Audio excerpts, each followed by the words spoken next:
All right, let's dive in. Today, we're going to talk about something that drives countless innovators crazy. That feeling of working incredibly hard, but just spinning your wheels. We're going to map out a clear path forward using a concept called critical path layers, which is all about turning that busy work into actual, meaningful progress. So, does this hit a little too close to home? You're putting in the hours, you're checking tasks off the list, but that big breakthrough, that real, tangible forward movement, it just feels like it's always just around the corner, you know? This is a super common feeling, and it turns out there's usually a really good reason for it. So here's the game plan. First, we'll look at why the usual advice often falls short. Then we're going to introduce a really powerful alternative, the dependency map. We'll get into the details of how to navigate it, see why the journey looks different for a startup versus a big company, and then, finally, how you can use all of this to find your true north. Okay, first things first. Let's talk about the big problem with most innovation frameworks. You know, they look great on paper, they seem super logical, but they have a massive hidden flaw. Just think about it for a second. Most of the advice you get is sorted into these neat little buckets, right? You've got your strategy bucket, your product bucket, your fundraising bucket, and so on.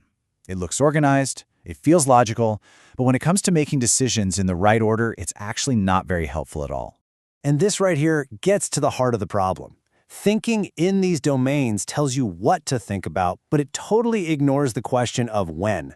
And in any new venture, the when is everything. I mean, pouring energy into hiring a big team before you've even validated that your customers will pay for your product?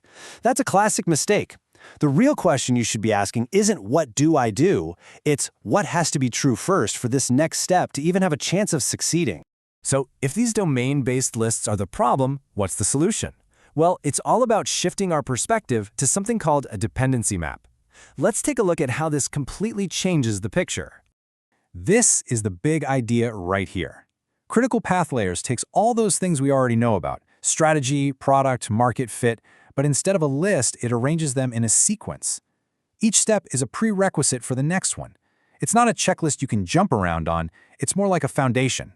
You just can't build a solid second floor until the ground floor is rock solid. And that is such a crucial shift in thinking. The goal here isn't to get a recipe with a list of instructions. It's to have a tool that shows you the one problem, the one bottleneck, that you absolutely have to solve right now to unlock everything else. Okay, so we've got these layers, we know they're in a sequence, but how do you actually get from one to the next? Well, that's where two key concepts come into play, layers and gates. This shows you exactly how that dependency flow works. It all starts at what we call layer -1, organizational readiness. Once you've got that sorted, you can move to layer 0, which is all about nailing problem-solution fit. And only when that is truly solid can you even begin to think about layer 1, achieving product-market fit. See? Each one builds on the last. And these transition points between the layers, they're called gates. The best way to think of them is like checkpoints. A gate is basically a set of really tough questions you have to be able to answer, or conditions you have to meet, before any work you do on the next layer will actually be productive. And as this quote says, this is not just a checkbox exercise. This is not about just going through the motions. Passing a gate means you have to be brutally honest with yourself and your team. You have to ask, have we really validated this? Is our foundation truly strong enough to hold the weight of what we want to build next, or is this whole thing going to come crumbling down? Now here's a really important distinction.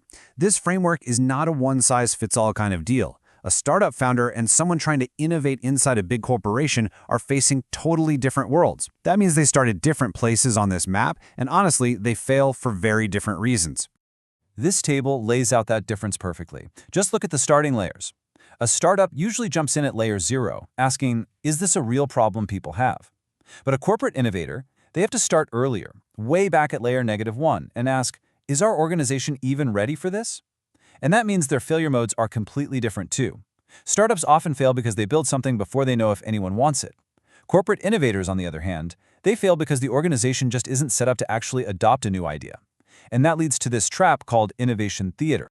And here's what that means.